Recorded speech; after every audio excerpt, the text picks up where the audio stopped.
नमस्कार दोस्तों, आपका फिर से मेरे YouTube चैनल में स्वागत है। आज मैं आपके लिए एक बेहद डरावनी और सच्ची कहानी लेकर आई हूँ। ये कहानी है एक भूतिया गली के बारे में।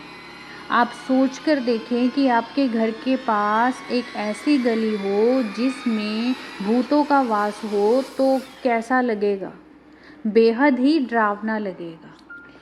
और ये कहानी आपको रातों को जागने पर मजबूर कर देगी। ये कहानी कोलकाता की उस भूतिया गली की है जिसे लोग अब भी भूल जाना चाहते हैं, लेकिन फिर भी उनके दिमाग से ये कहानी नहीं निकलती। तो चलिए दिल थाम कर बैठिए, क्योंकि ये कहानी सिर्फ सुनने के लिए नहीं बल्कि महसूस करने के लिए है। ये सब कुछ शुरू हुआ था करीब 70 साल पहले। इतनी पुरानी है ये कहानी। इस गली में पहले बहुत रौनक हुआ करती थी, चहल पहल होती थी, बच्चों का खेलना, लोगों का आना जाना, बहुत ही ज़्यादा हम कह सकते हैं कि रौनक वाली वो गली थी। लेकिन एक रात कुछ ऐसा हुआ कि सब बदल गया। एक महिला जिसका नाम था स्वीता, वो रात के अंधेरे में अपने घर से बाहर निकली।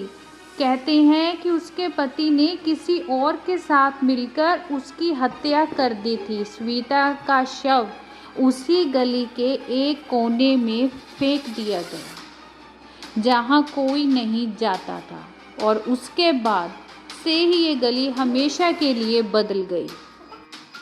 अब पहली घटना तब घटी थी कि रात के अंधेरे में जब सभी लोग अपने अपने घर में खाना खाकर सोने लगे थे, तब रात के करीब 12 बजे के बाद का समय होगा, जब लोगों को किसी औरत की दर्द भरी चीखें सुनाई दे रही थी। वो इतने ज़्यादा दर्द में थी कि सुनने वाले को ऐसा लग रहा था जैसे उसके साथ बेहद कुछ बुरा हो रहा हो। सभी ने अपने अपने घर की लाइट ऑन की, किसी ने विंडो से देखा और किसी ने बाहर जाकर देखा, लेकिन बाहर कुछ भी नहीं था, कोई औरत नहीं थी। और फिर अचानक से वो चीखने की आवाज़ें बंद हो गई।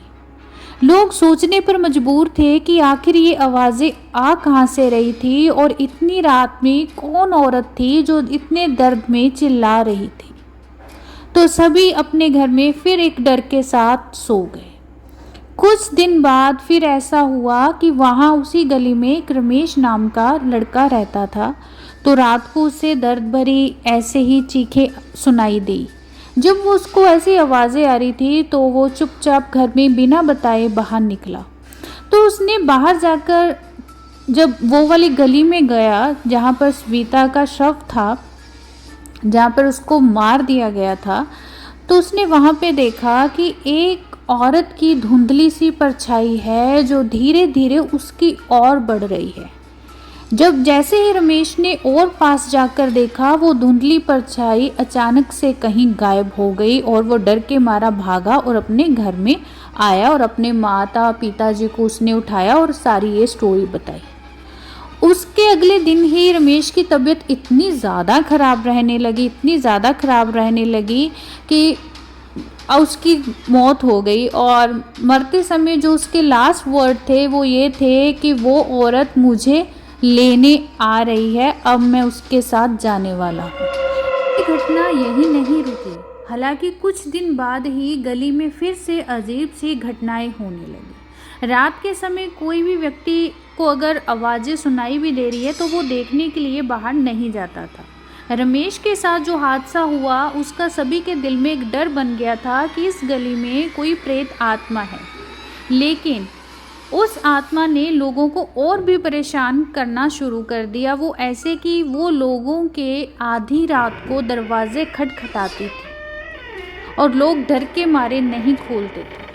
और कभी कभी किसी किसी के घर की जो खिड़कियां होती हैं वो अपने आप खुलती थी, अपने आप बंद होती थी। और जब वो सुबह उठ के गली में देखते थे तो वहाँ पे खून के धब्बे होते थे। और एक रात तो ऐसा हुआ कि एक फैमिली को सभी को एक ही सपना सेम आया। वो ये था कि उस औरत थी, उसकी जो आत्मा थी वो उनके घर के बाहर थी और फिर वो धीरे धीरे घर में आई और उसका चेहरा बहुत बुरी तरह से जल चुका था और उसकी आंखें बेहद लाल थी और सभी डर के मारे चिल्लाते हुए उठे और फिर एक दूसरे को बताने लगे कि हमें भी ये सेम सपना आया है। एक दिन क्या हुआ कि जब इतनी घटना होने लगी तो गली के सभी जो लोग थे वो इकट्ठा हुए, तो उन्होंने आपस में बात की और उन्होंने ये फैसला किया कि उस कोने को बंद ही कर दिया जाए जहाँ से ये गली स्टार्ट होती है और जहाँ पे ये सविता की लाश मिली थी। उन्होंने दीवारें बनवाई, ताले लगाए, लेकिन कुछ नहीं बदला। फिर भी रात के अंधेरे में उन दीवारों से भी सविता की चीखें निकलती रही। कुछ ने दावा किया कि उन्होंने दीवारों पर सविता का चेहरा भी उभरते हुए देखा है और उसकी आंखों से खून बहता हुआ महसूस किया है। इस गली की कहानियाँ कोलकाता में आग की तरह फैल गई। अब यहाँ कोई नहीं रहता। दिन में भी लोग इस गली में आने जाने से डरते हैं और रात तो जैसे मौत का बुलावा होती है। कहते हैं कि जिसने भी रात में इस गली का रुख किया वो फिर कभी लौटकर नहीं आया। तो दोस्तों, अगर आप कभी यहाँ जाएं तो इस गली से दूर रहिएगा, क्योंकि ये गली अब सिर्फ एक रास्ता नहीं बल्कि एक कब्रिस्तान बन चुकी है, जहाँ सविता की आत्मा अब भी अपने न्याय की तलाश में भटक रही है। क्या आप इस डरावनी गली का सामना कर पाएंगे या फिर आप भी उन लोगों की तरह भागने पर मजबूर हो जाएंगे जो यहाँ कभी लौटकर नहीं आए? ऐसे ही स्टोरीज़ के लिए आप मेरे साथ बने रहें। स्टोरी अच्छी लगे तो इसे लाइक करना मत भूलना। धन्यवाद।